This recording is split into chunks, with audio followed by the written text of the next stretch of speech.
Hello and welcome to Who's the Bossk? It's a Star Wars podcast from laughingplace.com. My name is Mike Celestino. I am your host.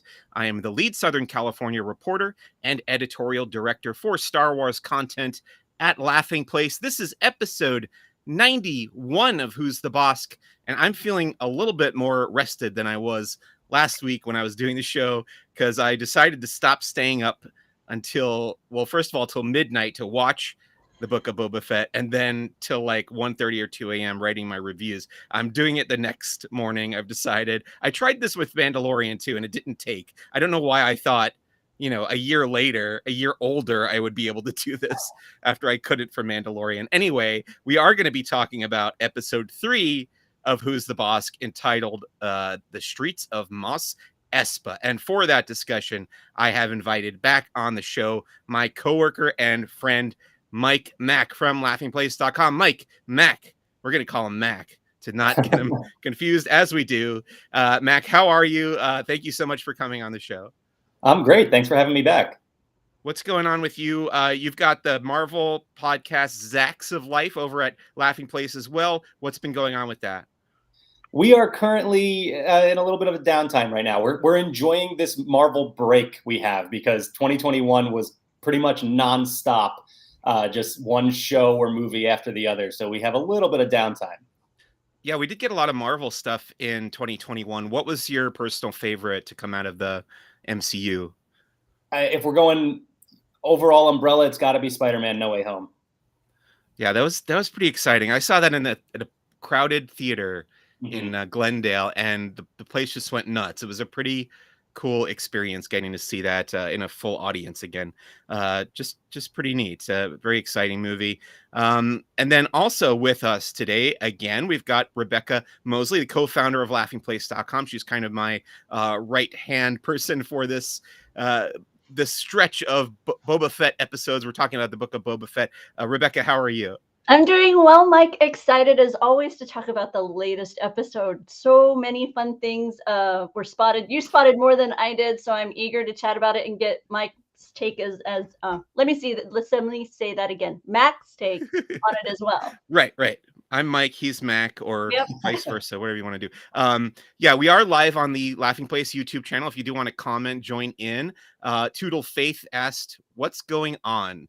Since they just joined, we are doing a Star Wars podcast recorded live here on the Laughing Place YouTube channel called Who's the Bossk? And we're going to be talking about the Book of Boba Fett episode 3 in just a little while. First, we're going to do something called the 5 Star Wars questions. This is where we get a base level of our guests' Star Wars fandom. Last week on the show, we did level 3 for David Mosley, who's been on the show a number of times. Mike Mack, this is your second appearance on Who's the Bossk. Is that correct?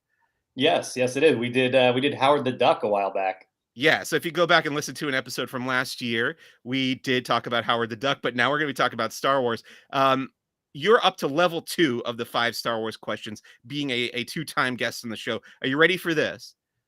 I am ready. I'm excited to not have to do a terrible Emperor Palpatine impression this time. Great. Okay. Number 1 of the 5 Star Wars questions, level 2. What is your favorite line of dialogue in a Star Wars movie or TV show? This is so difficult. It's not something I ever really gave any thought to. And I considered just going with McClunky. That was the easy choice. But no, I was surprised to realize that most of my favorite choices actually come from episode 3. And I would actually go with something from Anakin during the fight with Obi-Wan. By the way, I go with the whole finale of that fight, just more so because of the delivered actual dialogue. But I would go with Anakin saying, from my point of view, the Jedi are evil. Okay. All right. Do you agree with him? No, I like the idea that it's not black and white, that there's gray here, and it's not just good versus evil. Right. The villains tend to see themselves as the heroes, and that's actually come up quite a bit in recent Star Wars storytelling as well, as we'll get into when we talk about the Book of Boba Fett. Number 2 of the 5 Star Wars questions, level 2, which Star Wars planet would you like to live on and why? Yeah, I would. This is another difficult one, but I'd probably have to go with Coruscant. I just like being around the city and having things constantly happening. But honorable mention for Scarif, because the beach is beautiful in that in Rogue One. I think that was like the last environment that they hadn't done yet. Like they had done Yeah. every type of planet they could have done except the beach. And they were like, well, we got to do a tropical planet, tropical beach planet finally. So they got around to that. Now they just repeat them over and over Right. again. Number 3, what is your favorite era in the Star Wars storytelling timeline and why? So I like to give the examples. There's the Old Republic, which is thousands of years before the original trilogy. Then we've got the High Republic, which is just a couple hundred years before the original trilogy. Then there's the prequel era called The Fall of the Jedi. Then you've got Reign of the Empire between the prequels and the original trilogy. The original trilogy itself, which is the Age of Rebellion, the New Republic, which is where we're in with the Book of Boba Fett and the Mandalorian and other Disney Plus shows that are coming up. The Rise of the First Order is the sequel trilogy era, and then I also like to include the Legends timeline, which is the old canon books and comics that all took place mostly after Return of the Jedi, and then they went back and did some prequel stuff too. But of those, which is your favorite and why? As much as I want to get into some of those old comics, I have to go with, and this I actually learned this during oh man, I'm blanking on the name of the show now, Bad Batch. When that started, I was really fascinated by the reign of the Empire. I thought that was a time period that I would really like to see explored a little bit more. And we do see it a little bit in the beginning of that show, and then they kind of branch off into their own story, obviously. But I'd like to see more in that time period. Yeah, I would like to see that too. It's mostly been unexplored, except for Solo, a Star Wars story Yeah. technically takes place there, and then I think Rogue One is like right at the very end of that. But other than that, those two and the Bad Batch, yeah, there hasn't been a lot of stuff coming out of that era. Very interesting time that I hope we get more stories taking place in there. Number 4, which Star Wars creature would you like to have as a pet? I will admit I had to look up the name of this creature, but I would go with a Vulptex, the crystal fox thing from the planet Crate. So hard to pet though. It's not cuddly or soft. Probably, yeah, that's a good Your point. hand's gonna come up bleeding from that. I like cuddly soft pets. I have cats that I like to hug and they, cuddle Yeah. with them. They sleep on you, whatever.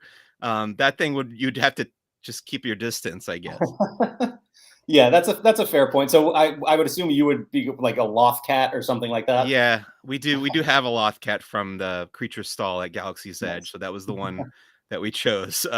Number 5, the 5th and final question in the 5 Star Wars questions level 2: which filmmaker or author? Let's say you're Kathleen Kennedy. You can bring in a filmmaker or an author to come and pitch an idea for a Star Wars movie or a book or a comic or whatever. Who would you bring in? Which creative person would you like to see create a new story in the Star Wars galaxy? I mean, I have to go to my Marvel well for this one, right? So I believe we already have something brewing with Kevin Feige, don't we? We got something going on there. So I mean, that's exciting. That's my top answer. I would be really excited to see what he can do. But then also the Russos, I think, doing something really big and epic, or they've also done more intimate stuff with like Falcon or Captain America, the Winter Soldier too. So I think they can make some really good Star Wars stories. Yeah, I think those are great choices. And yes, they did announce, I think it was announced officially, like on StarWars.com and everything, that Kevin Feige was developing a Star Wars movie. And then we really haven't heard much Yeah. about that in the last few years. So I don't know if that's still happening, but it's so hard to say with Lucasfilm right now. As Rebekah has pointed out before, she doesn't like to get her hopes up until it actually goes into production. And then even then, you never know if they're going to drop the directors or whatever. So Right. we'll see if that ever happens. We'll cross our fingers that eventually that comes to fruition. Okay, that's the end of the 5 Star Wars questions. And we're moving on to Star Wars headlines for this week. Not too many big news stories coming out of Star Wars this week, mostly because we're focused on the Book of Boba Fett. By the way, we did get some new Book of Boba Fett character posters, as we have been every week since the show started, which is really just week 2, basically from last week's episode. We got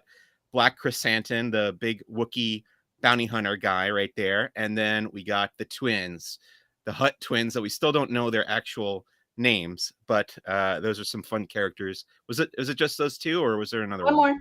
Oh, the Tusken. So And you've got the Tusken Raider Chieftain and the Tusken Warrior, I think are the names of those characters. So pretty cool. And then I imagine this week we'll get more of those. They've been releasing them on Monday, right? Monday morning after I the be- episode. So Mhm. like 5 days after the episode airs, we get some new posters. And then if you go to laughingplace.com, I have reviewed 4 new Star Wars comics that came out this week. This was a big week for Star Wars comics. I'm going to go through them real quick. We had Bounty Hunters number 20. There it is. There's the cover. And this is by Ethan Sachs. I actually really like this issue. It's kind of a departure because it's the first issue of this comic that doesn't feature the character of Baylor Valance, who's also known as Valance the Hunter. He was introduced in the old Star Wars comics from the 70s and 80s, and they brought him back into the current canon. And so far, this title has mostly focused on that character, but this issue kind of steps back from him because he's kind of been kidnapped by Darth Vader. So he's off in the Darth Vader comic. And then this issue focuses on this guy who I brought out the action figure for, Forlom, the droid bounty hunter who's been reprogrammed and turned into a giant spider monster, and his bounty hunter friends are like looking for him, and they want to reprogram him, that's a hard word to say, back into being the Forlom that we know and love. And that's what this issue is all about. I thought it was really fun. We got to see Bossk, the namesake of this podcast, and he has some good lines and some good interactions with Zuckuss and the other bounty hunter characters there. So I thought that was pretty fun. Mack, you're a big comic book guy. You're a big Marvel guy. Have you been keeping up with Star Wars comics at all? I know it's not, it's my job to review them, and you do the Marvel superhero stuff. But have you checked out any recent Star Wars comics? No, when I was on here last, we talked about a bounty hunters issue actually, and I did go and check out that specific issue, but I haven't kept up with it, unfortunately, just because I mean Marvel just pumps out so many comics on a weekly basis, so it's impossible to keep up with everything. But as soon as I get a window where I can actually just commit to a new series, I do want to get back to the beginning of this bounty hunter series. Yeah, bounty hunters is, I think it's really, really improved. I thought it was tough to get into for the first like 6 to 8 issues. I felt like it was really repetitive at that point, but since then I think it's really picked up, and I'm pretty into it now. We also had the main Star Wars title just called Star Wars, and this is issue number 20 of volume 2 of this, since it's reboot under Marvel. So it's really volume 3, but the first volume is non-canonical. So this is the third ever run of Star Wars, the second that's in the current canon, and it's issue number 20 of that volume. And I really, really liked this issue a lot. I actually, when I was finished reading it, I reached out to Rebekah and I said, you should probably read this issue because I thought it was pretty interesting. It's about Luke. He's still off looking for any kind of record of the Jedi Order that he can find. It's set between The Empire Strikes Back and Return of the Jedi. And R2-D2 has found this list of basically places where Jedi had temples or stored artifacts or whatever. And he's just like going through them one by one. And he found this Jedi holocron that had a message from Yoda in it, actually. And it's a little funny because Yoda is actually still alive at this point. He's just not, Luke is just not on Dagobah training with him right now because it's between Empire and Jedi. And that image of Yoda, the recorded hologram of Yoda, tells him or drops this name of this place called, I forget the name of the planet. I'm blanking on it, but it's like a vergence in the Force. And what's the name? Is it Gastion? Yeah, something like Gazon or something. Yeah. I think you're right. Yeah. But he goes there and it's a planet covered entirely in like force sensitive mushrooms, which is pretty interesting. And he like immediately steps off his X-Wing onto this platform and then into the mushrooms and sinks into the core of the planet and has this like trippy, like issue long connection with this presence, this force presence on this planet, and ends up having a conversation with basically a copy of one of the Jedi that we've started to get to know in the High Republic. His name is Elzar Mann. So basically what happens is if you visit this planet, your memory, your mind gets copied. At that point, whatever memories you have, whatever personality you have, gets copied into the force entity that lives in that planet. And if you visit there, you can have a conversation with that. And that actually ends up happening to Luke as well. They make a copy of him that's going to live on that planet forever. And I really loved this issue. They had this really long conversation about the nature of the Force, of the state of the Jedi, both in the High Republic and in Luke's time. And it ends with kind of a little twist. I don't know, Rebekah, should we give away what happens at the ending there? Sure. Yeah. I guess it No. doesn't. Yeah, Yeah. it's been out for a couple days. So at the end of this issue, Luke finds he finds that not everybody leaves this planet once you arrive there. It does happen to let him leave, but he also finds that there are a bunch of just like skeletons floating in this mass of mushrooms, this fungi. And among them is a Jedi like clutching one of the ancient Jedi texts. And I believe it's intended to be one of the texts that he has on the planet Octo. That's what triggered in my mind as well. Yeah. Yeah. So I'm pretty sure this is where he finds one of those texts from The Last Jedi that end up in Rey's possession at the end of that film. So they are very slowly, very gradually building up to that stuff. And I'm sure he's eventually going to find Octo. And I'm not sure where exactly that's going to happen in the timeline, but I bet we're going to see that eventually as the story continues. And then kind of switching gears to the High Republic, we got 2 new High Republic comics this week. One is called The Eye of the Storm, and that is the origin story of the villain from the High Republic. His name is Markion Ro. He's the head of the Nihil, who are the main villain faction. And we've gotten little tidbits of their backstory and their origin before in the High Republic, but this is the kind of the origin story of this guy, Markion Ro. It's a 2-issue miniseries. This is the first issue that came out this week, and I thought it was really great as well. This is written by Charles Soule, same guy who wrote that previous Star Wars comic, and he's just, again, one of my favorite current Star Wars writers. Mack, what do you know about the High Republic? Have you looked into this at all?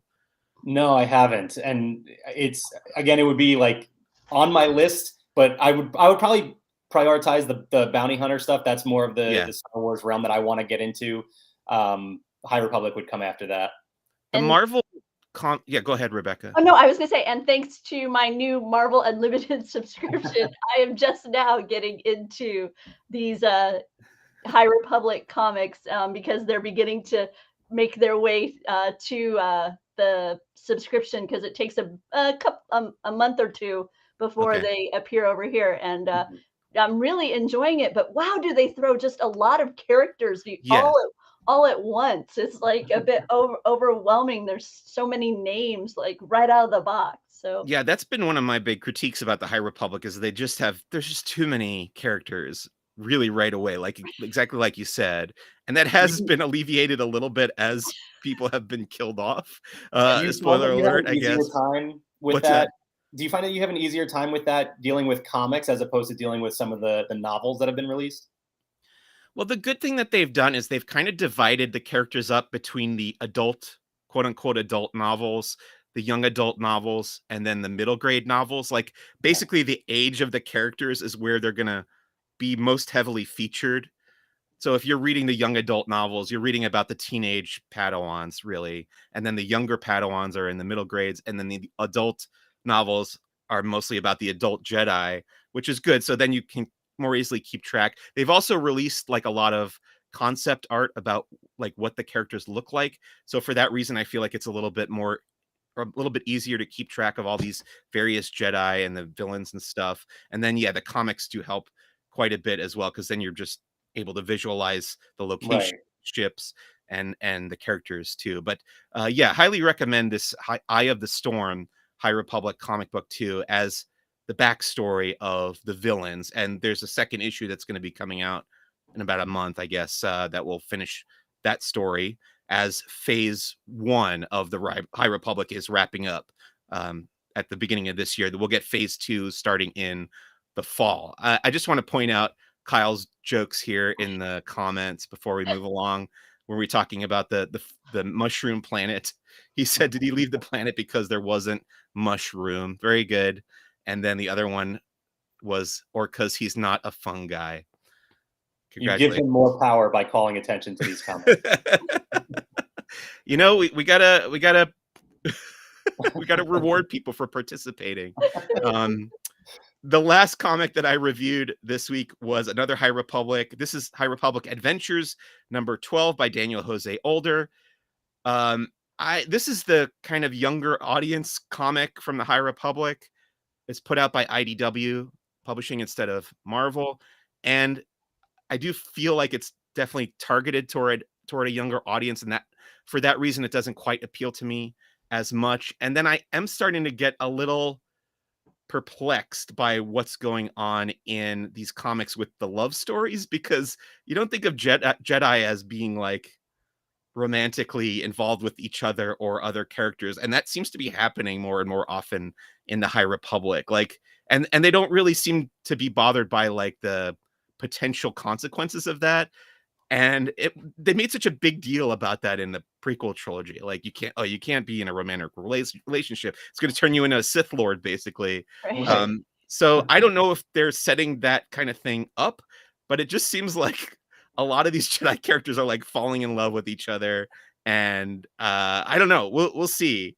We'll see where that goes. If this is like a learning experience for these Jedi, or if they're just going to be happily ever after or whatever. But it seems odd to me that this kind of thing is happening. Otherwise, I like the issue. It was exciting. It was kind of the climax of this year-long plot of pursuing one of these Nile agents that was childhood friends with one of our protagonists, and that comes to a climax. It actually overlaps a little bit with the next book that's coming out, which is called Midnight Horizon, also written by Daniel Jose Older. We'll be talking about that, I think, next week on the show, because the embargo's coming up. All right.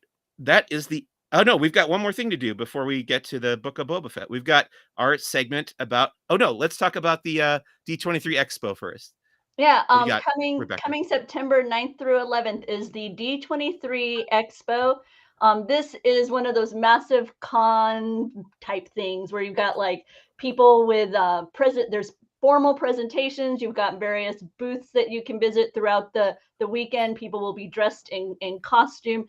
Lots of fun for the passionate fan. They've announced the ticket pricing, and those tickets are going to go on sale to D23 members on January 20th. However, Visa card D23 members, if you have a Visa card and you're paying with Visa, there's going to be a pre-sale opportunity on the 19th. All that information is currently on the front page of Laughing Place. We'll also make sure that there's a link below so you know. But with Star Wars now being a part of the Disney realm, as it were, it is definitely something for a Star Wars fan to keep an eye on and to consider. Mike, I know that you've attended in the past. Maybe you can speak to why a Star Wars fan would want to put this on his must-do list. Yeah, I think I've been to 3 D23 Expos now, 2015, 2017, and 2019. And there's always a lot of Star Wars stuff going on since that time, because that was, 2015 was a few years after Disney had bought Lucasfilm. Actually, I think at 2015 they were promoting The Force Awakens. It would have been, and I think they had some cast members come out on the stage for the Disney Studios panel and stuff like that. But I think it's funny now that part of the marketing for the D23 Expo is they say it's like the ultimate Disney event, the ultimate Marvel event, the ultimate Star Wars event. And I'm like, wait a minute, but there's also Star Wars Celebration, which is an official convention, like in conjunction with Lucasfilm. It's not run by Lucasfilm, but Lucasfilm is, involved with it, and Disney's involved with it. So is that not the ultimate Star Wars event? Like, when is there a Star Wars Celebration this year? I can't recall when I know there's one coming. I just can remember, is it 22 or 23? Yeah, it's in May. At the end of May this year is going to be Star Wars Celebration in Anaheim. So it'll be interesting to see kind of what they have in, because they're going to want to make big announcements at Star Wars Celebration. And so then it'll be interesting to see kind of what has been held or what developed so that they can kind of make that same big splash to the fans, a few months later. Yeah, absolutely. And some of my favorite Star Wars memories ever came out of D23 Expos, like being present basically when Bob Iger announced Star Wars Galaxy's Edge, which he did in the Disney Studios presentation in 2015. I'm pretty sure that was. instead of in the parks presentation. And a lot of people were upset about that, I remember, because that was a very odd choice for them. People, being in the studios presentations mostly about movies and Yeah. stuff, but they came out and did this giant Star Wars thing. And then the people who had waited for the parks thing were disappointed about that. But regardless, I was also there, I think 2 years later in 2017, they had the big model for Star Wars Galaxy's Edge, and I was like front and center for the media event, and they dropped the curtain in front of that huge model. It's just an amazing moment, and just getting to stand there for like hours and look at all the little details. I just really remember not wanting to leave that space and go and experience the rest of the convention. But yeah, that was so cool. So hopefully, maybe we'll get more park stuff. I would imagine if they have any more park stuff planned, that would be the place to reveal it. I don't know. We've already got so much Star Wars stuff in the parks right now, but maybe changes or additions, updates to Galaxy's Edge. That would be what I would hope for. What about you, Mac? I mean, yeah, I can't even imagine what they would add to Galaxy's Edge right now, but I would like to see some sort of changes. I mean, we've talked a lot recent in the past 6 months or so about how Galaxy's Edge is locked into a time period as opposed to Avengers Campus being able to adjust as time goes on. I'd like to see some changes in some way that they would allow for more to happen in Galaxy's Edge. Yeah, I think that would be my number one wish. I think kind of an update to Galaxy's Edge where we can like have a little bit more flexibility with the kind of thing that we can see there. Doobie said, I think it's long enough they can replace the Falcon now. Well, at the very least, I think they should, we kind of have all talked about how we were first expected the Smuggler's Run attraction to have multiple adventures, multiple missions that you can go on. So that would be a cool thing that they could add. Yep.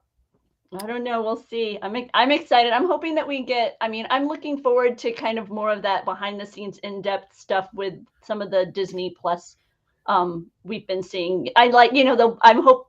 I know that you have already had the opportunity at Downtown Disney to sit on the Boba Fett throne. Yeah. But I'm hoping that will somehow make its way to the D23 Expo. So those of us who don't live in Southern California can have that chance, and other elements of the story like that we can kind of see up close and personal. I know in the past they've had the Mandalorian armor, those types of exhibits, and I'm eager now that it was nice as a tease, and now that I'm in love with the characters, I hope that some of that will be there so I can take a deeper look.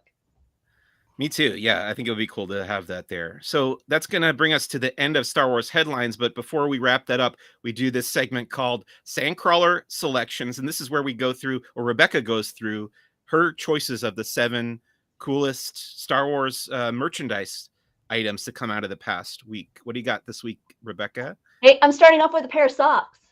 These are in celebration of the Tusken tribe that we saw in the Book of Boba Fett. You've got the beautiful binary suns there, and the silhouette of the Tusken Raider along the top of your foot. Yeah, nice. Can I comment on this real quick? Please do. I'm always confused by the concept of like themed socks, because I've been given some as gifts, but I just don't get it because you can't see them. Like if you're wearing pants and shoes, they're just underneath your clothes, basically. It's like themed underwear, really. I have the same problem because like I have a bunch of Marvel socks that I want to show off, but you're right. If you wear pants, it covers them, and if you wear shorts, you look weird. Yeah, exactly. Like I've been to a couple premieres or whatever, and I just try to theme my socks along with it. But then you have to have that moment where you're like lifting up your socks to show people. Lifting up your pant leg to show, hey, look, I've got Marvel socks or Star Wars. Doobie asked who wears pants. My husband says he always wears shorts. It doesn't matter. It's 40 degrees outside and Doobie's wearing shorts. Oh, and by the way, Doobie always likes to know, Mac. He always posts this in the chat. He wants to know of the items that we showcased during the Sandcrawlers, which one is the one that you would purchase. Pay attention, and at the end there'll be a quiz. Okay. Next up from Box Lunch, we have a Mace Windu t-shirt. It's in a purple, which makes sense because his lightsaber is purple, and it has his legendary "The party is over" quote on it. And this is from lunchbox lunch. I picked this item specifically with our own Mike C in mind. It is a cat toy set. It features a Star Wars Porg and Chewbacca, so that Mike's furry friends will have some Star Wars fun in the house. I will say we have Chewbacca and Porg cat toys already, but these seem to have feathers on them, which our cats are now obsessed with toys that have feathers. Like one of my cats has her favorite toy that's just like 4 feathers that come together in a point with a little like nubbin at the end, and she just plays with it for hours. She'll just throw it up in the air and try to catch it and run around the apartment like carrying it and stuff. So I bet they would both really like these feather-based Star Wars toys. Sounds like it. And next up is a photoreal poster shirt of Black Santy, as I call him. And apparently he's called Santy in the comics. Yes. So I decided that I'm adopting that. Dr. Aphra is very irreverent, and she calls him Santy. So yes. There you go. But this is over at Amazon, and also at Amazon is a Sanctuary tote bag, a little nod to the Tatooine bar that we keep visiting. I like the idea that the Sanctuary would have merch that you could pick up on your way out. Oh, agreed. No, I'm just noticing that one of the items I wanted to showcase, I don't see right here. So I'm trying to figure out how I'm going to pull that up for you. But and then finally, with the Sandcrawler selections, I'm highlighting an Empire Strikes Back comic book style t-shirt. You have Darth Vader, Bossk, Boba Fett, Princess Leia, I think. Oh no, I'm sorry. I don't see her actually. I see Luke and Han on the front there. Wow, yeah, Leia really got the short end of the stick. I don't see Leia anywhere unless she's blending in because they have her in some sort of Hoth outfit, so we can't really see her against the background. But those are the items that I have showcased here. And then, Mike, there's a Rebel Fleet Trooper vintage set coming to Shop Disney. This had been a Hasbro Pulse item previously that sold out, and it will be making its way to Shop Disney in the next few days. So just wanted to give Star Wars fans a heads up on that. Yeah, that's really cool. These troop builder packs are always very popular because people like to have a lot of either stormtroopers on the Imperial side or rebel troopers on the rebel side, obviously. If you're making dioramas or whatever, it's good to have nice collection of troops. Mike, Mack, which of those did you pick? Well, I would go with the cat toys, but that would be pretty weird because I don't have a cat. So I would go with that retro Empire shirt. That is really cool. I really like that design. Although it is weird that Leia is left off there. Yeah, that one jumped out at me as well. I have a couple Empire Strikes Back shirts already, though. I think somehow that doesn't surprise me. Yeah. Oh, and I was able to pull it up, Mike. Okay. There is a pre-order right now at various retailers for a Boba Fett. Is it EE3 blaster? Is that how you say it? I think that's right. Yeah, I don't know. I honestly don't know the model of his gun off the top of my head. Yeah, but it's this blaster. It comes with these cartridges that are each one will have like 4 Nerf darts in it, so it's an interesting barrel design. You can see it. It's also got realistic to show sound effects, an illuminated scope. So you're really upping your Nerf battle game with a Boba Fett blaster. So I really like this. Go ahead, Mack. Too late to change my pick. Okay, that's all good. Yeah. Yeah, I was gonna say I really like this too because they're not allowed to release like toy guns in black color anymore. But the way this is painted, I find it pretty appealing. Like they've chosen to paint it in Boba Fett colors, which makes sense. It's green, brown, and yellow. So yeah, it's got an like that olive green barrel, and then the scope is that deep rusty brown, and you've got some yellow gold yellow accents. So very cool. I don't know, it's an impressive design. So I wanted to be sure and highlight that, and inadvertently had closed the window earlier. Whatever happened with that the Mandalorian Nerf rifle? Right? I was just thinking about that. Did that ever come out? I don't know. When we were looking at this too, I was thinking, yeah, there was supposed to be this really ultra super cool Mandalorian rifle. Did that ever finally make it to shelves? I don't know. Maybe it's still in that supply chain somewhere.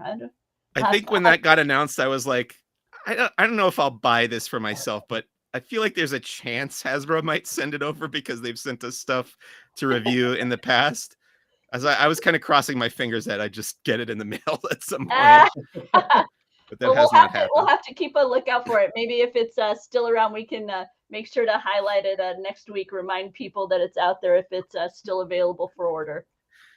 Very well. All right. So that's going to bring us to the end of Star Wars headlines for this week and to our main topic, which is the Book of Boba Fett, Chapter 3, The Streets of Mos Espa, the new episode on Disney Plus.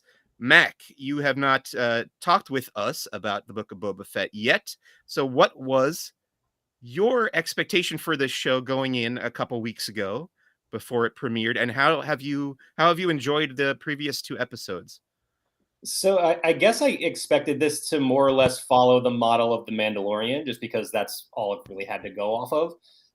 And I found that I guess I expected more action. This seems to be very, it's very plot driven, which is great. I've actually really enjoyed the pace of the show so far. And with Mandalorian, with each episode, he tends to go on sort of like a little side mission, while, in a very minor way, progressing the overall plot. This is really just one. I mean, I guess it's really 2 continuous stories with the flashbacks and present day, but I like that it's sticking to that through line as opposed to getting into these little side missions. Yeah, it is very different in that way. It's much more serialized Mhm. than The Mandalorian, and I think you're right. At the end, you could probably watch this as one, like, I don't know how long it'll be total, but 4.5, 5-hour movie, probably. And I do like that it is different in that way. This week's episode, The Streets of Mos Espa, was directed by Robert Rodriguez, who is also the executive producer of the show, and written by Jon Favreau, who is the creator of both The Mandalorian and the Book of Boba Fett. So what did you guys think of Chapter 3, The Streets of Mos Espa? Mack first. This is probably my favorite episode so far. But I expect that to kind of come with each new episode, to be honest, as the story just kind of progresses and we get into. I get excited when I get more of the Star Wars universe that I'm familiar with, and having recently watched all of Clone Wars, getting to see the Pikes and stuff like that in here was really exciting. So the more of that we get, the more I'm going to enjoy it. So I really like this episode. How about you, Rebekah? I also very much enjoyed this episode, although it does seem that with the destruction of the Tusken Raiders, one of my headcanon theories is going out the window, which I'm sad. But no. but I did really enjoy where the story went. There's some maybe elements of the way the story was realized that aren't necessarily my favorite, but the story itself, I really enjoyed where we're going. I would say for me, this was the weakest episode so far, but not because I didn't like it, just because it had the most flaws that I can point out. I do still think the show is really good, and I really enjoyed watching this episode. But as we go through this discussion, I'll just talk more about what I didn't like about this, and all those little nitpicks kind of added up for me.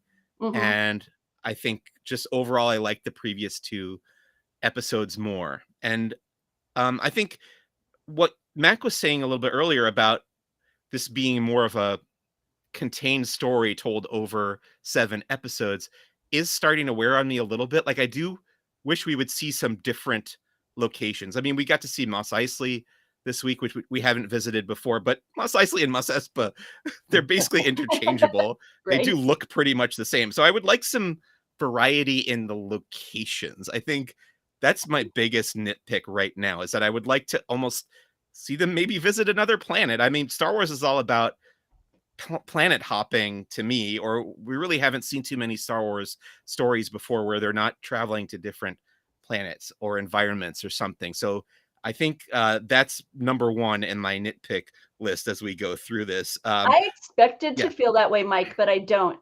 I thought I would get bored stuck on Tatooine, but so far I'm still comfortable there. So okay, I think they're doing this thing. There's this pattern where they'll go to a location like the sanctuary or the mayor's office, and we'll establish that. And then the next episode, they'll just go back there, and it'll be like slightly different. Like this week, they returned to the mayor's office, and the mayor wasn't there. And then they had that chase with the major domo through the streets or whatever. But I just like new things. I think I just want to see new. I think each week we should get a new location, which we kind of are. I guess I'm arguing against myself here, but I don't know. More variety. I think we are going to get it. I feel like there's a tiny bit of wheel spinning going on, I think is my bottom line with that critique. But I bet that's going to change in the coming weeks. Let's go through this week's story. In the present day, we started off with 8D8, the droid voiced by Matt Berry, talking about, we got a little bit of an exposition dump. We're talking about all the different businesses that used to be, quote unquote, protected by Jabba the Hutt. And I actually was inspired to watch The Godfather last night by this show because I was thinking about gangsters and stuff like that. And the idea of protection, basically like paying a gang to not beat you up or whatever, or not break your storefront or whatever.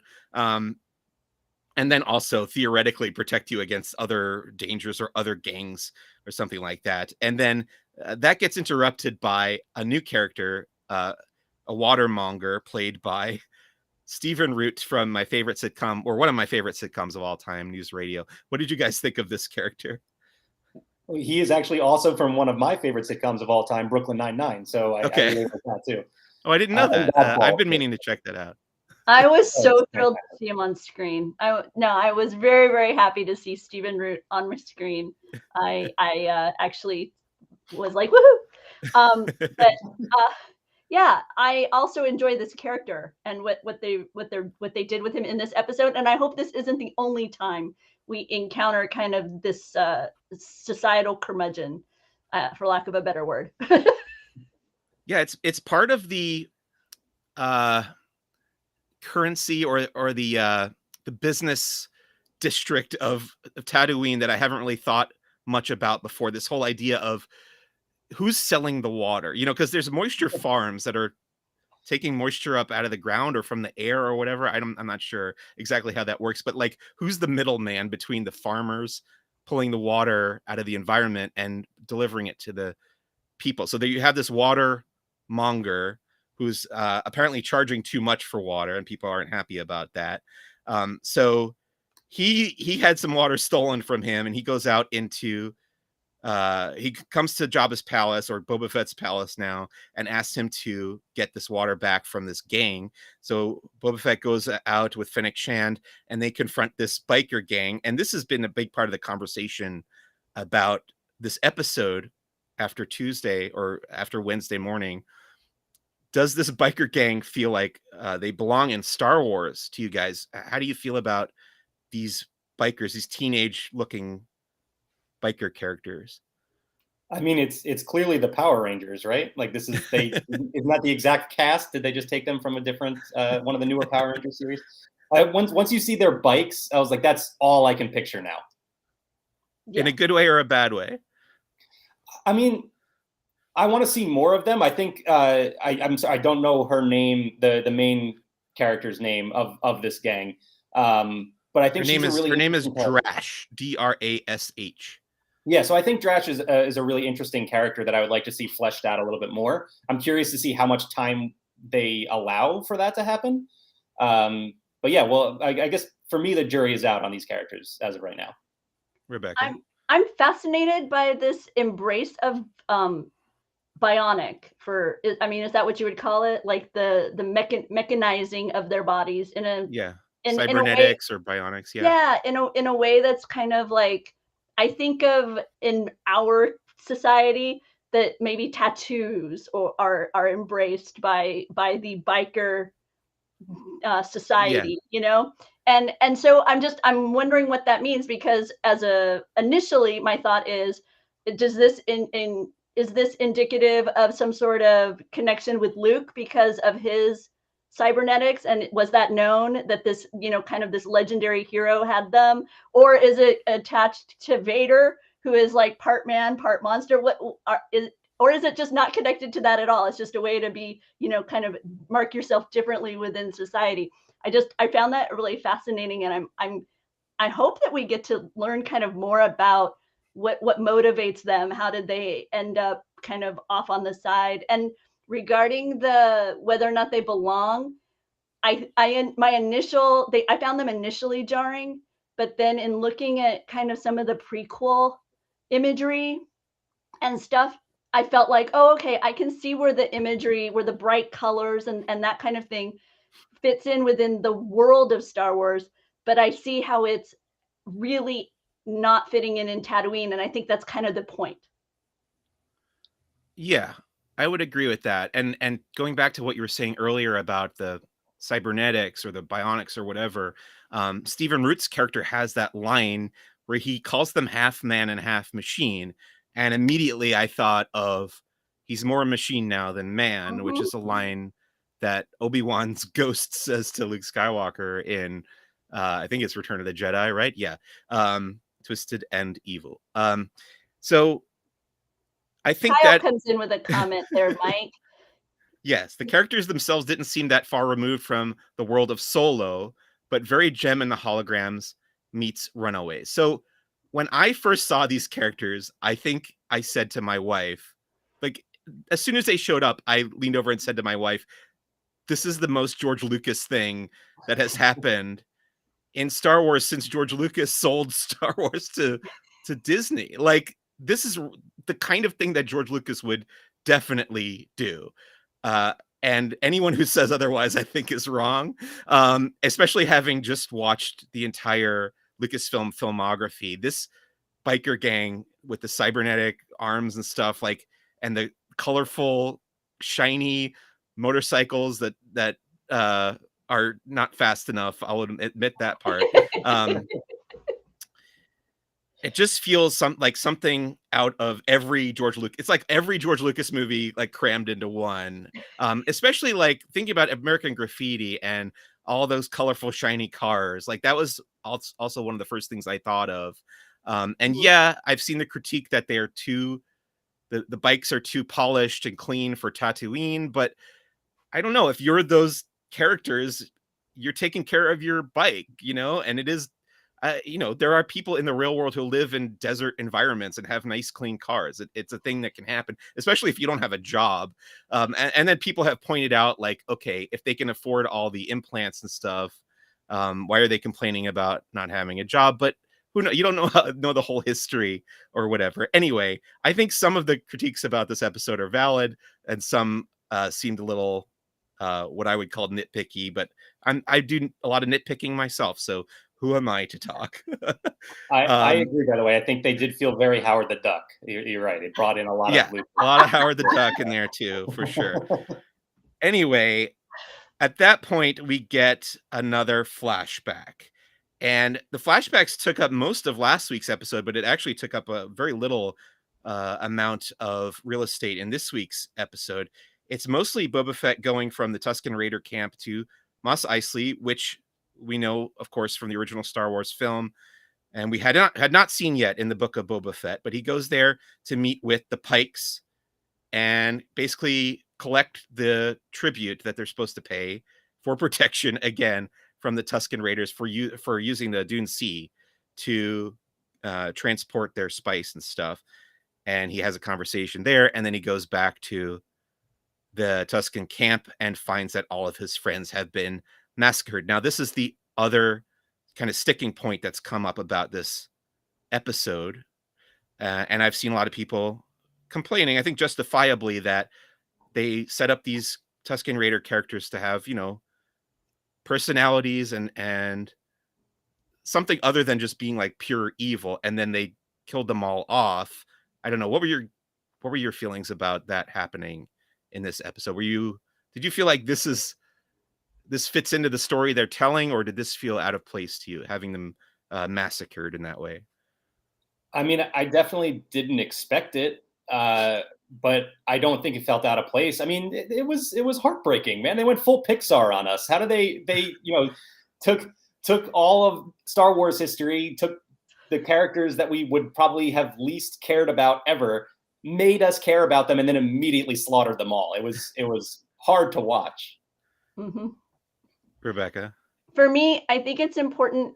It felt important to his story development. And I think especially when I saw the difference between the visuals of the episode compared to the visuals of the concept art, which I know we're going to talk about later, but because there's an image in the concept art that seems to lead you to believe that perhaps initially he and others were going to go and have this meeting.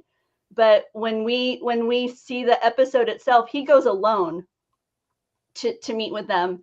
And then when he returns, they've been slaughtered. And so you kind of wonder if, so now that he's this mafia don, this taking care of people, how is the fact that he kind of led them to be aggressors and then they end up slaughtered? How is that moment in time going to play in how he's watching over the people kind of he's responsible for? How is this moment going to shape his choices moving forward? Yeah, I think for me, this massacre definitely follows the established pattern of Western tropes that they've been using in both The Mandalorian and the Book of Boba Fett. And I think that there was the choice that Jon Favreau had of whether he was going to follow that path or kind of steer clear and change the story a little bit. And I've seen a lot of people disappointed that he didn't choose to go the other direction. And in my head, I think what I expected to happen was he was going to leave the Tusken camp, go off and meet the Mandalorian, get his armor back or whatever, come to Mos Espa, become the Mafia Don crime boss. And then the Tuskens were, in the last episode or whatever, the Tuskens were going to have to help him with something. Like, I'll show up en masse and help him in the final battle against the Pikes or whoever ends up being the big bad of this series. So I was surprised in that way that I kind of expected it to go the other direction, but also not totally surprised because it does fit the stories that he's borrowing from, which George Lucas did a ton as well, obviously, but Jon Favreau's borrowing from all these Western tropes and just chose to kind of follow through on that pattern, which, like I wrote in my review, these are the harsh deserts of Tatooine. I don't expect bad things to never happen. So it doesn't bother me that much in that way. And I guess we'll see, because people are pointing out also that you don't see the warrior character. Is that right? Among the killed? I think you do. Do you? Okay. In rewatching, I think you do, which devastates me because that destroys my headcanon. Because my headcanon was that was going to be Fennec Shand. Was that she had gone underground when Jabba fell. She had gone underground to hide, and she had hidden among the Tusken Raiders. And she and Boba Fett had developed that bond there, because when he finds her in the desert shot and saves her, I was trying to think of why would they have had the bond. And so my thought was that she, but like I say, it seems when in further watching as you walk through, I believe that you see the warrior character also, because so I was sad because, like I said, I had headcanon that I was excited about. Yeah, but I think ultimately it is part of his arc. It does shape who he becomes, the journey that he takes from being this cutthroat bounty hunter to being this kind of compassionate leader that he is. Even though he's a crime boss, he is like undeniably a pretty progressive guy when it comes to being a crime boss of Tatooine compared to Jabba the Hutt and others. So we'll see where that goes from there. Anyway, the flashback ends with a jarring moment of him Boba Fett getting pulled out of the Bacta tank by Black Chrysanthemum, and then going into what I'm pretty sure was my favorite scene of this episode. What did you think of this battle between Boba Fett and the giant Wookiee bounty hunter?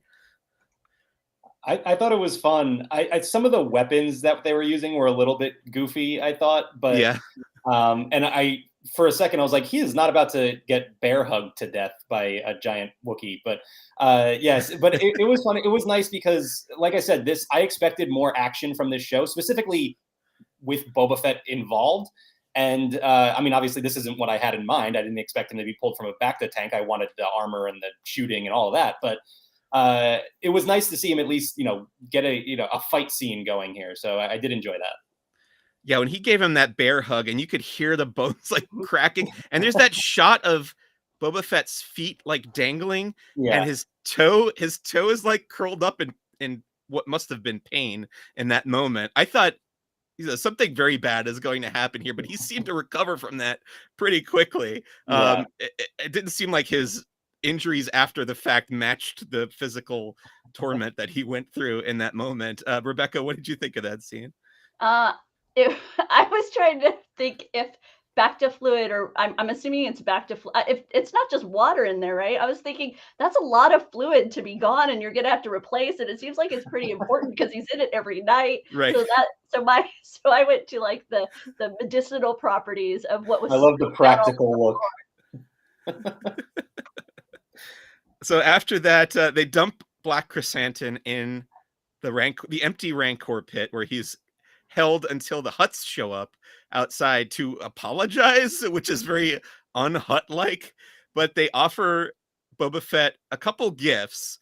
First, they bring up a Rancor to replace the Rancor that got killed by Luke Skywalker in Return of the Jedi. And then they also gift him with Black Chrysanthemum that Boba Fett immediately sets free and lets run away into the streets of Mos Espa. Is that a mistake? Is that a good thing? I'm sure we'll find out at some point later what happens with him. But what do you think of this turn of events that Boba Fett has a Rancor of his very own now? Yeah, I'm excited for this. I didn't, when I first saw the Rancor, I was like, okay, cool. He's going to have a Rancor in there now. But what we see later on, the connection that he seems to have with it immediately, that I'm excited for that. I mean, I don't want to jump too far ahead here. I don't know if you want to talk more in depth about the Rancor in general. Yeah, let's do it. Well, this is the time to do it. Yeah. So Danny Trejo, the Rancor Keeper, I guess is his title. We don't really have a character name for him. Yeah, not yet. But he mentions the witches of Dathomir, I believe it is that yes. could ride them. Has that ever been seen anywhere? It's there's a book called, I want to say it's like Planet of Twilight, one of the expanded universe novels. Okay. One of the first time that the witches of Dathomir were ever mentioned, before they were the Night Sisters or anything like that, or related to Darth Maul. That stuff came much later, but that was their first appearance, and I think they rode Rancor in that story. Okay, because if it was in a comic somewhere, that was about to become my new phone background or something, because that is awesome. I think I did see art of that somewhere. I don't know if that was fan art or from an official source or what, but that's findable. You can have that as your background. Yeah. The gift of the Rancor, I think, is very strange because we still don't know whether we could trust those Hutts or not. And as my wife pointed out, like, why is he, Boba Fett just goes up to the mouth of that Rancor and stands there as he takes off the blinder or whatever, and the Rancor could just go like, oh, and eat him right there. If that was the plan, if the Hutts wanted to kill him that way, he would have fallen for it. But there's also that line, as you pointed out, Rebekah, when you were talking to me earlier, that Danny Trejo gives as Boba Fett leaves. He comes over to the Rancor, and he goes like, oh, don't worry, he'll be back. But it's very like ominous. I'm like, is that, oh, don't worry, I know you've become really attached to him, he'll be back, don't worry, like you say to your dog before you're leaving for the day at work or something? Or is it, no, your morsel, your tasty treat will be returning later? I'm not exactly. I had the same thought. I had the same thought as that, but I think it is the former, but because it's Danny Trejo, we're just like, I don't know if I trust him. It's too intimidating. Oh, I have to say, when that Rancor rose and he was there as the keeper, I cheered. I was like, yes, this is good stuff. I am in for this. This is great. Yeah, I think in one of the early discussions I had with somebody about this series, when it was announced that Robert Rodriguez was involved, I think we talked about, oh, Danny Trejo has to show up at some point, right? And of course that happened. So yeah, I'm glad to have him around too. I never I never don't enjoy Danny Trejo. And I was looking at his IMDb yesterday, and that man has been he's been in like 450 TV shows and movies. Like, he just never stops working. Just awesome. constantly acting, that guy. And we just recently Still watched waiting to From get him in Dusk the Till MCU. Dawn. What's that? Still what's that, waiting to Matt? get him in the MCU. Oh yeah, who'd be a good Marvel character for him? Oh man, I'd have to put some thought into that one. This is Zacks of Life. There you go. Drafting the best Danny characters Trejo for roles. Danny Trejo to play in the MCU. I love it. I like it. All right, then Boba Fett and Fennec Shand head over to the mayor's office again to confront the major domo, or confront the mayor who's not there, and they end up chasing the major domo through the streets of Mos Espa. Basically, it's the biker gang chasing the major domo in his land speeder or whatever. And there's something about this action scene, and literally everyone on Twitter had the same reaction, and we had it when we were watching it. We were just like, why is this so slow? Did you guys have that reaction as well? Yeah, it wasn't the most exciting chase scene. It reminded me of tuck and roll bumper cars at California Adventure. You know, you get into and you want to hit somebody, but you can barely move. That's what it brought up to mind for me.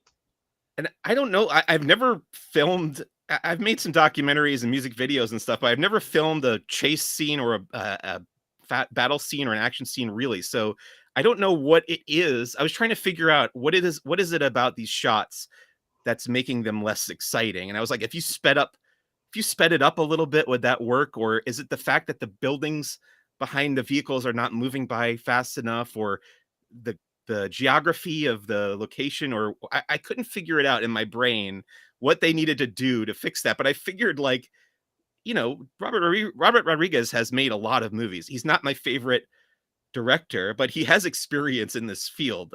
And between him and Jon Favreau and the other guys over there at ILM and Lucasfilm, like, why is this intentional, do you think? Or why couldn't they figure out how to fix this?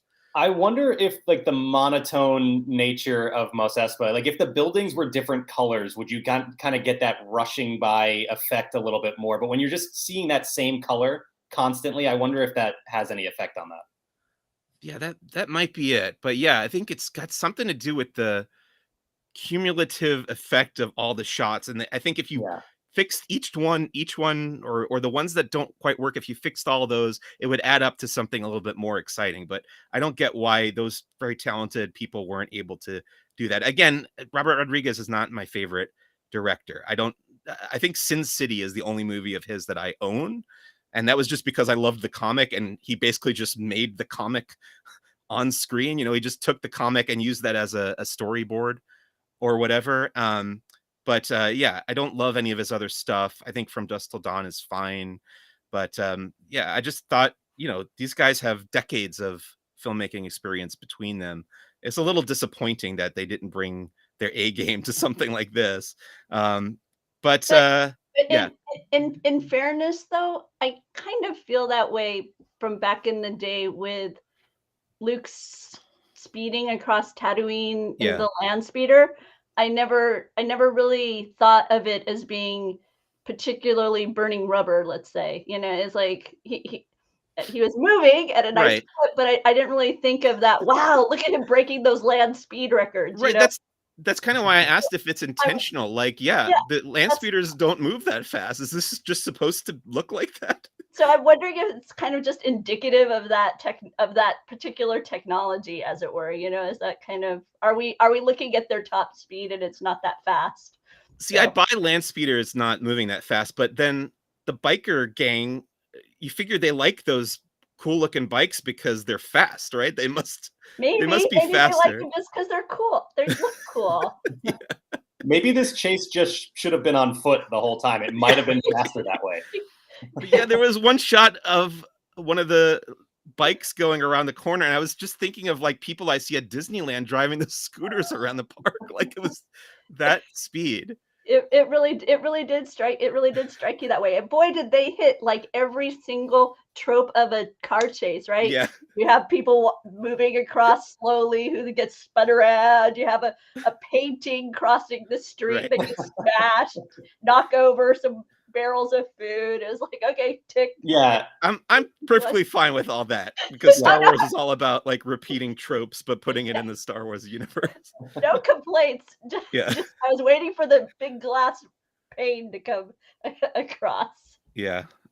Anyway, the chase ends and then the episode ends with a big reveal that the Pikes are basically reinforcing their presence on Tatooine in Mos Espa and stuff, and then Boba Fett basically says he's got to prepare for war. So what are your thoughts on the end of this episode? How did you like that, the way that it wrapped things up? it was definitely one of those moments where I didn't realize the episode was ending there. Like the credits came up and I was like, oh, I wanted more there. So I think they did a good job with that ending. I'm excited. I feel like they kind of need to build the Pikes back up a little bit because they've kind of they don't seem like these really big intimidating villains so far. They've been beaten in an episode already, and then this episode starts off with him demanding money from one of the Pikes. So I think you need to build them up a little bit, and I think they're starting to do that. I still think there's another big bad, hiding in the shadows somewhere. So I'm excited. I think there's a lot of pieces building up here. Yeah, a lot of people have a lot of theories about where this is going. We keep getting these kind of red herrings, I feel like, because the Hutts were set up to be the big bad, and then an episode later, they're gone now. They've left Tatooine, and then Black Chrysanthemum. I thought for sure, when they introduced Black Chrysanthemum last week, I thought for sure we were going to see him fight Boba Fett in like the second to last episode. But the next episode, there's a big fight between the two, and I feel like those two are not going to be at odds anymore. Like that has come full circle already. So I don't quite know where things are going. Is the Pike presence going to be the main conflict? It doesn't seem like that is enough to play out over the next 4 episodes. So if the pattern continues, they're going to deal with the Pikes and we're going to move on to something else. And I think that would be my guess. And a lot of people are guessing Crimson Dawn, obviously. So we'll see. We'll see if that happens. Rebekah, what did you think of the end of this episode? I like Mack also was, Yeah. we're done. Okay. We still haven't seen this big dinner scene that they were teasing in all the trailers, and they were telling me that I'd seen everything from everything in the trailers was from the early episode. And we're now 3 episodes in, and we still haven't seen the dinner. So I just went, I still didn't get my dinner. I'm sure it's coming up. We're gonna get it eventually. Yeah, this was a shorter episode, definitely shorter than last week. It's about the same length as the first episode, actually. So I hope that the average is somewhere in between those two. But we'll find out next Wednesday. Let's talk about the cast a little bit. Returning from previous episodes, we've got Tamura Morrison, of course, as Boba Fett, Ming-Na Wen as Fennec Shan, Matt Berry as 88, David Pasquesi as the Major Domo, Carrie Jones was Black Chrysanthemum, and Galen Howard was the mayor's desk clerk guy there checking people in. And then I did want to give a shout out, since this is probably the last time we're going to see them, to the folks playing the featured Tusken Raiders. We had Xavier Jimenez, who played the Tusken Chieftain, Joanna Bennett, who played the Tusken Warrior, and Wesley Kimmel was the Tusken Youngling. I just thought, these guys were all very good at conveying emotion and energy from behind a mask, which is something a lot of Star Wars actors have to do. Do you guys have any thoughts on those performances? No, I mean, I thought they were great. They, like I said before, they made us care about characters that we never previously did. And that doesn't happen without conveying that emotion in these performances. So I thought they did a really great job. And it's not easy to do that kind of martial arts choreography and everything that we saw, and so what Joanna Bennett brought to that warrior and that choreography against Boba Fett, really really impressive stuff. And I'm sad that element of the storyline is kind of over, except with flashback. if we Yeah. have more. Especially in those costumes too. I can't imagine going to Right. that choreography like that. Yeah, and I definitely wanted him in a parking lot in Carson, as we all know. Yeah, somebody posted a photo that they had taken of the set flying over, I guess, in Carson, California sometime last year. There you go. And they said he never would have imagined that a parking lot in California would be where they shot this. And I said, this is exactly where I would have guessed that was shot. If it hadn't been on the volume, it was definitely just like, they've talked about this before, where direct sunlight above people is the hardest thing to do in the volume. So if it's a desert scene in the daytime, it doesn't quite work. So they got to go out and put green screen around the parking lot outside. They've done it before. And yeah, that would have been my guess of where they had shot that scene. So new cast members or guest stars for this episode. We mentioned Stephen Root, who is also in a bunch of my favorite Coen Brothers films. And he's a great character actor. Seek him out. Look at his IMDb and just go through his whole filmography. Such an entertaining, funny guy. Office Space. Oh man, he's so funny in that movie. Sophie Thatcher, who's from a series called Yellow Jackets that I had not heard of before. Do you guys know this show? No. No, she was one of those actors that I saw her on screen and she looked so immediately familiar to me. And then I looked on IMDb. I haven't seen her in anything else, so I don't know what it was about her. But yeah, same for me. I don't think I've seen anything she's done, but she seemed pretty good. I'm sure we'll see more of her. Then Jordan Bolger from the Tom and Jerry live action / animated film plays Scad, one of the other biker gang folks. Danny Trejo, of course, from Machete and a bunch of other stuff, is the Rancor Keeper. Phil Lamar was the voice of the Pike boss in Mos Eisley, and he's most famous for being in Pulp Fiction. He gets his face blown off by is it Samuel L. Jackson who shoots him, or no, it's John Travolta who accidentally shoots him in the car, and then they got to clean up the back of that car. But he's also done a bunch of Star Wars stuff. He's been in Clone Wars. He's been in Star Wars Rebels. He's been in Star Wars Resistance as different characters. So he's also on Futurama. He's Hermes on Futurama. So very famous voice actor and very cool guy. I've gotten to interview him before. Very nice guy. Cool to see him. Yeah. Was he a voice of one of the Pikes in Clone Wars or any of the animated series before? I'm not sure. I didn't look into. I mean, he's a prolific voice actor. He's done a hundred different roles. So he could very well have been. I did not look into which specific characters that he had voiced. I know that he was briefly Jar Jar Binks on the Clone Wars because there was a period where Ahmed Best did not want to play that character anymore. He did. Ahmed Best was Jar Jar in a few episodes of the Clone Wars, but then in the middle there, I think it was Phil Lamar for a while. So and then I just wanted to quickly go through the Easter egg list that I put together, if you guys don't mind. Bring that up. And some fun stuff this week. I actually had more. This episode was shorter than last week's episode, but I had more on my list than I did last week. So, yeah, we had the Bomar Monk right at the top. This was a shot from the trailer, though, so that wasn't too big of a surprise. We had an R5 droid projecting the hologram in the palace there. Another famous type of astromech droid we've seen a bunch. There was a mention of the Klatooinians, alien species that we have not seen yet, though I'm sure they're going to pop up.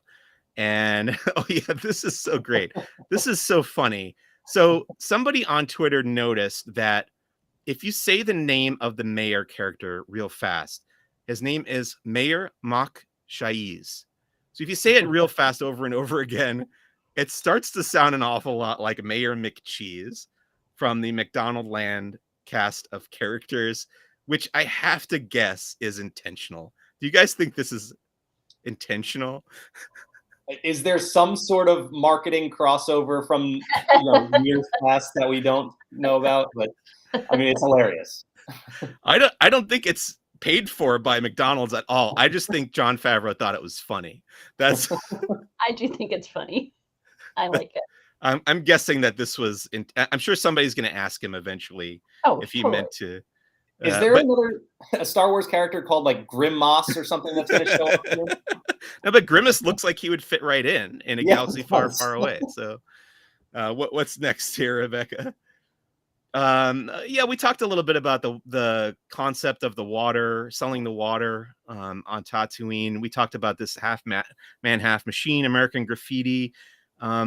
Mos Eisley spaceport we went to. Keep Oh. going.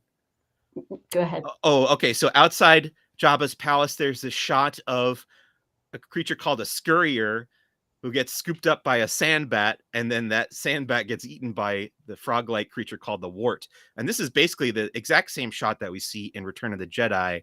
The wart ends up burping at the end, just like he does in that movie, except there's one extra creature in that sequence.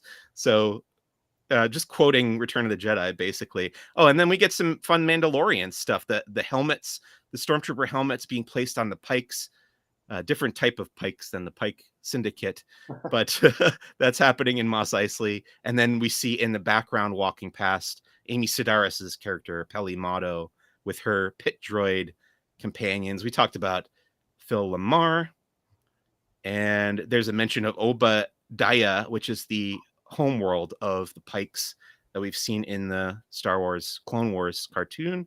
Oh, this is a great one. So last week we talked about the jackets on the back, the jackets that the different biker gang wore in last week's episode, those Nikto characters. We were trying to figure out what that symbol was on the back of their jacket. It looked like the skeleton of a creature. We guessed it might have been a Rancor or something else, a Womp Rat or something. And it turns out that their name is the Kinten Striders. This is the name of the gang. It's also the name of one of the pieces in the Dejarik game, or the Hollow Chess game.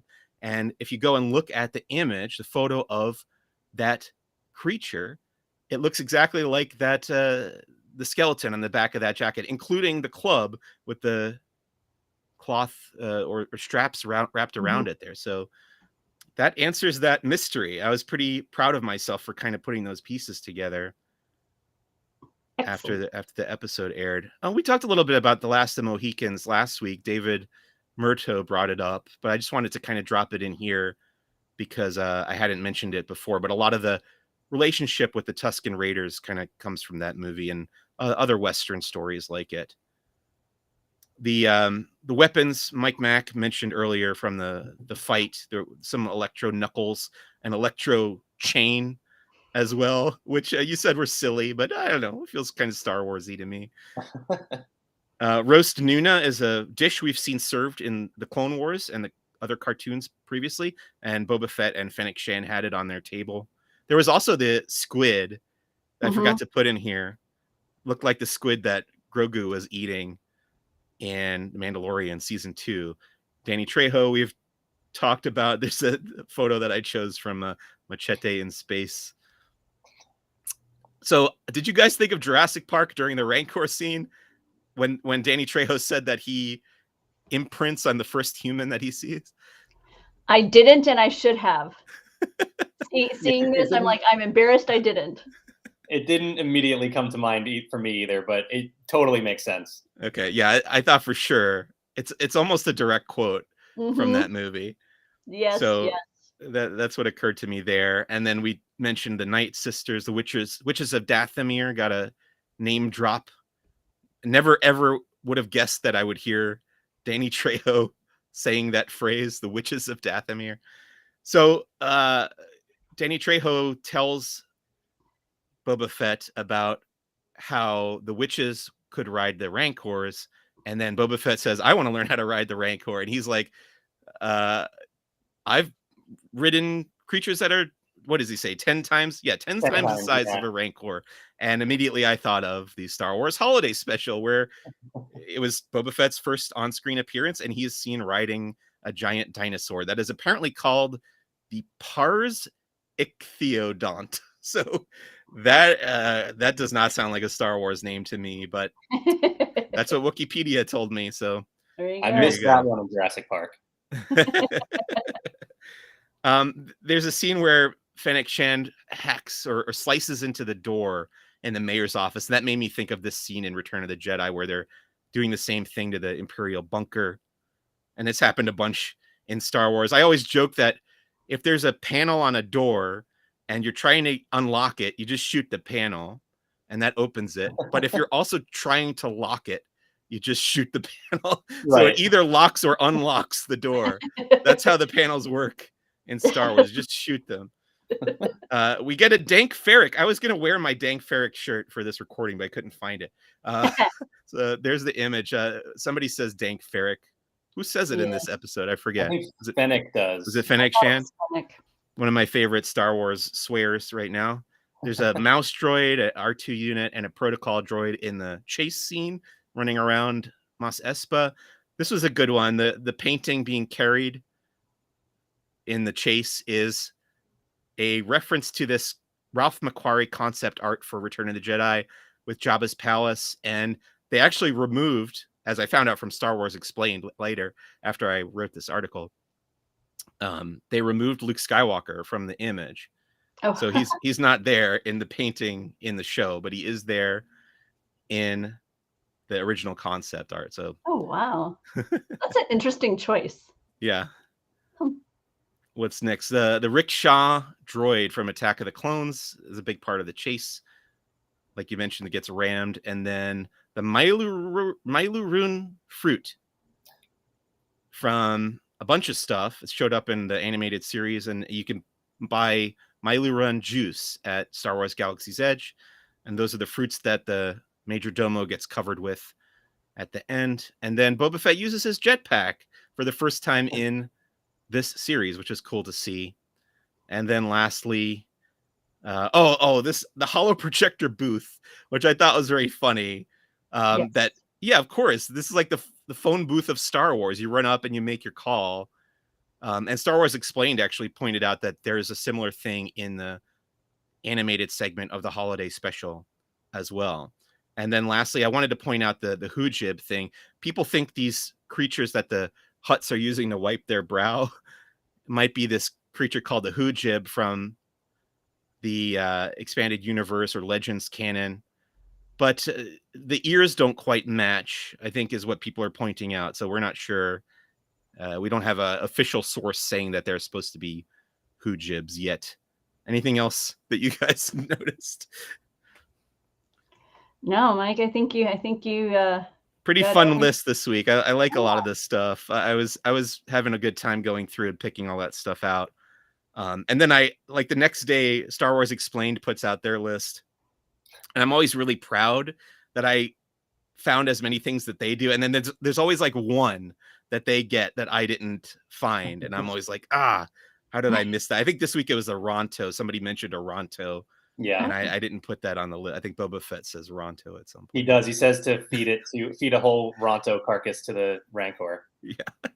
So the other thing I wanted to kind of observe about this episode is in watching the concept art that plays over the end credits, I thought that a lot of it looked cooler in concept than it actually ended up looking in the episode. And even the fight between Boba Fett and Black Chrysanthemum in the Bacta chamber there, the lighting and stuff, the composition in that concept art looks so awesome.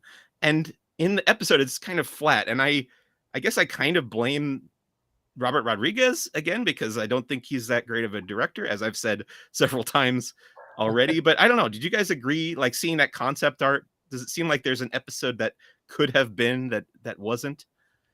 I do agree, but it's also not the first time I felt that way. I think when they do the same thing with The Mandalorian, I've seen a lot of that art and thought, wow, that looks really amazing. Not that there's, not that I've had issues with the way The Mandalorian was shot or anything like that, but I thought, a lot of the times the concept art stands out at the end of these episodes, and there has to be a book coming, right? Of just like all of the. I'm sure. Yeah. Well, Mandalorian season 2 book is coming out soon, so I'm guessing like a year later is always when they do it. Right. So we'll get the Boba Fett book next year probably, but yeah, that was just my. No, I think it goes back to what you're talking about with the aesthetic, the style of the director Robert Rodriguez. I think when I think of his films, I think of, I don't want to say sterile, because usually there's like a lot of stuff kind of happening in the background, like odd backgrounds or that kind of thing. But just like the action itself is kind of just a little less dramatic. It has kind of a bit of a camp. I guess that's the word. Like a bit of a camp feel to it. Yeah. And so it doesn't feel as like deeply theatrical, and I think that kind of is what you were missing from the transfer, from the concept to the screen. Yeah. This episode didn't feel as theatrical for Yes. me as other episodes have. As cinematic. Yeah. Yeah, thank you. Yeah. I think, Robert Rodriguez comes from a guerrilla filmmaking background, not the ape, but the GUERILLA filmmaking, where he had to do things like kind of quick and dirty in his early days when he made like El Mariachi and all that stuff. Desperado, I don't know, his early, half dozen films. And I think that kind of carried over to his later career where he's just, he just tries to make it as quickly and cheaply as possible. And that's great for a TV show that has a limited budget. But I think when you look at what Jon Favreau did with the season premiere of Mandalorian season 2, that looks like a movie. It looks like you could go into a movie theater and they could play that and you would think this is a movie, And I think Favreau just has that eye and that talent to deliver that kind of thing on the same budget that Robert Rodriguez doesn't quite have. If you look at his like children's films, they look very cheap and quick and dirty, like I said, and they probably don't cost that much money. And I don't know if they're making their money back. Obviously, he keeps making them, so they must be profitable. But I think that style doesn't quite translate over to what they've been doing in live action Star Wars. So yeah. Did his directorial it was the tragedy, right? For Mandalorian? Yeah.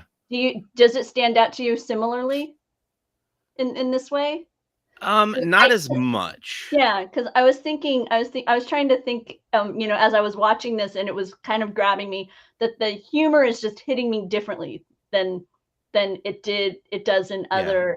It's a different type of lightness to this kind of heavy story of people being slaughtered and factions fighting each other. And I was just trying to recall. I was trying to remember from our discussions last season. When we were talking about Mando, if his tragedy had if you had similar thoughts on it, but I couldn't remember. It didn't feel as pronounced, and it also didn't bother me that much in the premiere of Book of Boba Fett, which he also directed 2 episodes ago.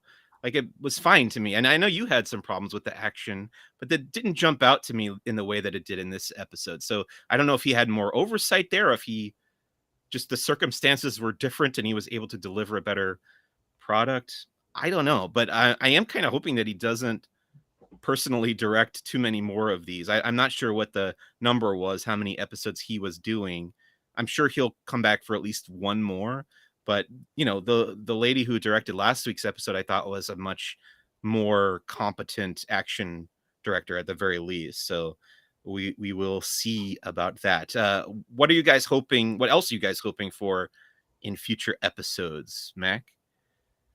Well, you mentioned that the popular theory of Crimson Dawn out there. Yeah, I'm probably reaching a little bit too high here, but I'd love to see Emilia Clarke involved in some way. I think that would be a really cool little, maybe almost like a little tease at the end of this season to see what's going to happen going forward.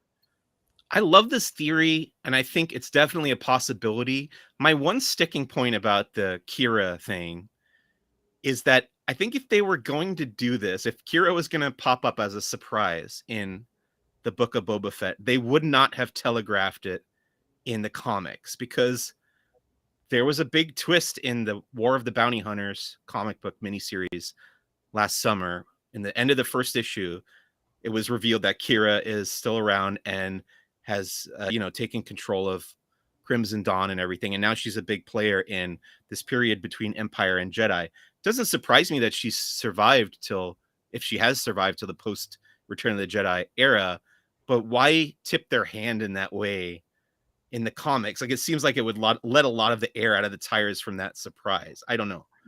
No, it's funny because it's like 2 different ways of thinking. Like, I don't have to think about that stuff with Marvel because the movies and the comics are a completely different universe. Whereas in Star Wars, it crosses over to different mediums. So It's funny to have to think about things like that. I can't even process that. That's right. Yeah. And so let me ask you though, I've always been curious about this, and I haven't really looked into it, but theoretically, the Marvel universe that we know of it, the 616 universe, theoretically exists as a part of the MCU multiverse, right? Yeah. Okay. So those, yeah. Yeah, you mean the comic universe exists as? Yeah.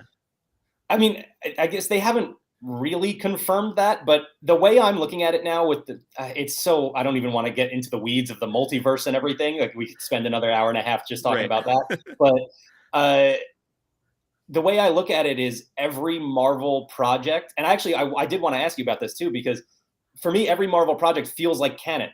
It's happening in a different universe. So it's still at any time, now that with the precedent that No Way Home has set, anything can cross over and still exist the way that you've known it from this other project. Yeah. And I'm curious to get your thoughts. Would you prefer something like that? Or do you like the way that Star Wars kind of erased that other canon? Do you have a preference in that? I'm totally on board for Star Wars having multiple canons, or multiple chronologies, I should say. So you've got Legends / EU or whatever. You've got the current canon. There's also now a bunch of different continuities created by Star Wars Visions, where, like, I don't know if you watch those shorts that came out on Disney Plus, but each one of those takes place in its own world or own timeline. I think there was one that I thought, okay, this could theoretically fit into the main Star Wars canon and not mess anything up really. But I'm fine with all of those existing separately from each other. I don't think I would want to see a crossover between any of those. I think that's one of those sci-fi concepts that to me doesn't quite fit into what Star Wars is. And time travel is another one of those concepts that I don't think they should ever do in Star Wars. And they kind of have done it, and I wish that they hadn't, because it opens up too many possibilities where I think Star Wars should have this kind of set collection of tools in their toolbox that they can play with. The other thing that always bothers me, speaking of getting off on tangents, and this is in both Star Wars and the MCU, the ability to disguise yourself as anyone. To me, this comes up all the time. There's several ways to do it in Star Wars Clone Wars, the animated series, and it comes up in the MCU a few times. And to me, that's just like universe breaking whenever that happens, because anytime anyone interacts with someone, it could be somebody in disguise. Like, I mean, the Skrulls are one thing. That's fine, because it's one species. It's limited to that, I don't know. Does that bother you at all? Have you thought about that? In like the Black Widow movie, every time somebody is talking to somebody, I'm like, are they gonna pull off their mask? It's gonna be Mission Impossible, Tom Cruise underneath, or... Yeah, it bothers me when they use it in other ways like that. In the MCU, we've only seen the tip of the iceberg with it right now, with Secret Invasion coming up, which I think is going to blow some people's minds. Yeah. So I really like it in a self-contained story like that. Yeah. Although I guess I can't even really say that, because that's going to branch out into some of the past MCU and some of the future MCU. So we'll see. Man, there's a lot that's going to come out of that series. I now want to host a show on YouTube for our LP viewers. That's just Mack explains the multiverse. Oh boy! And just listen to it for a while. I would probably just end up talking myself in circles and confusing myself. So probably not. It might be enjoyable for everybody else, but it'll break me eventually. What about you, Rebekah? We have 4 episodes left of the Book of Boba Fett. What do you want? What are you looking forward to? What are you expecting? I want more Fennec Shand. I want her to take a nap in the dream tank or something. I want to see how she became this accomplished assassin. Why does she have this, survival instinct that she has? How did she and Boba Fett become bonded? Because there has to be more than he just came across her body in the desert and thought, well, hey, she looks like somebody I'll save. It's just, I want to know more about her and about them. And I'm hoping. I have 2 things I want to say in response to that. Well, in response to you and in response to Kyle. So my wife, Tori, had the funniest MST3K riff of this episode, which is when in the fight with Black Chrysanthemum, one of the Gamorrean guards gets injured, and Boba Fett is like, "Bring him to my Bacta tank," and it's very kind of him, to share his Bacta tank with the Gamorrean guards, because we've seen how they've been treated by other species or whatever in that moment. But my wife says, now the Gamorrean can have dreams about Camino, and that was really funny. And then the other thing I wanted to say is Kyle asked, is Mephisto in the multiverse? Are you sure?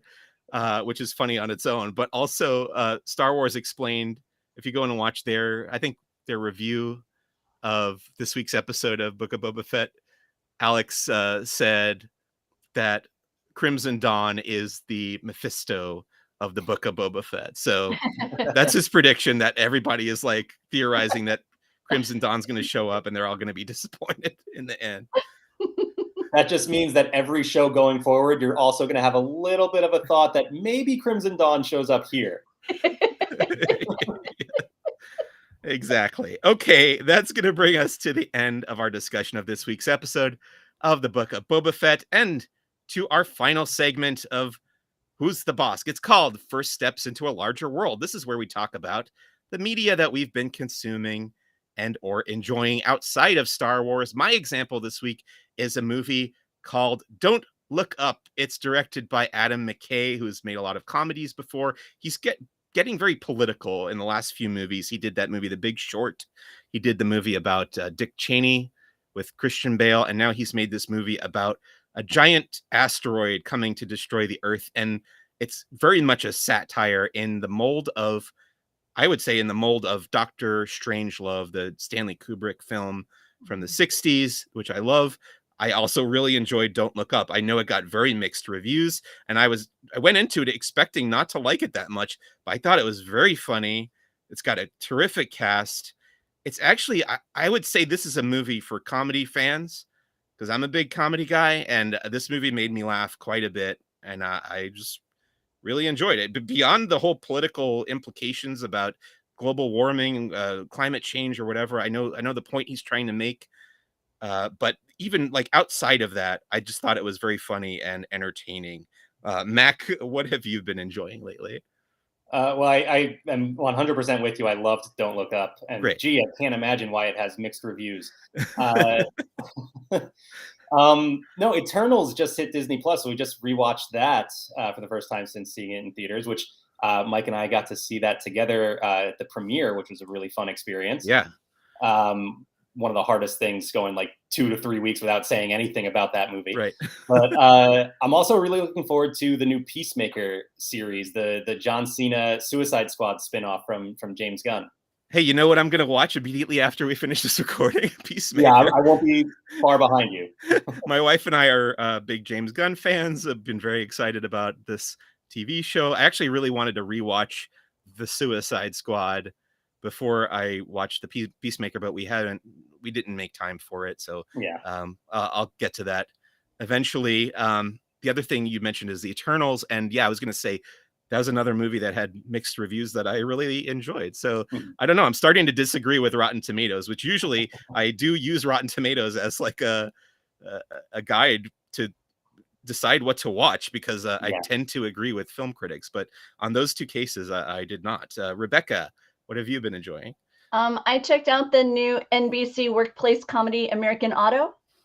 Oh. I did enjoy it. It's very much in the similar style, Superstore, The Office, Okay. those kinds of dynamics of the workplace challenges. And in this particular case, you have the leadership makes similar to Michael Scott kind of missteps or misspeaks. But maybe a little bit more aware once they've said them, where Michael Scott ends up kind of just leaning into it because he's completely oblivious. I feel like this leadership maybe is more aware once it happens, but then just digs themselves into more trouble by reacting to it. So, but I enjoy it. My husband and I laughed quite a bit.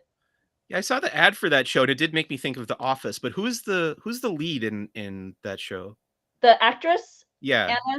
Anna Gass. Oh, Anna Gasteyer from Saturday Night Live, right? Yeah. That's right. Yeah, I knew I'd recognized her from somewhere, but I couldn't remember who it was. But the one that's not Catherine Hahn. Right. Not Catherine That's what I Hahn, was, yes. I was about to 'Cause say. It I was not actually in my Agnes brain, Hahn. I was like, was that Catherine Hahn in that show? But no, it's Anna Gasteyer, former SNL cast member. Okay, cool. I will have to check that out. And that's going to bring us to the end of this week's episode of Who's the Boss. I want to thank my guest, Mike Mack.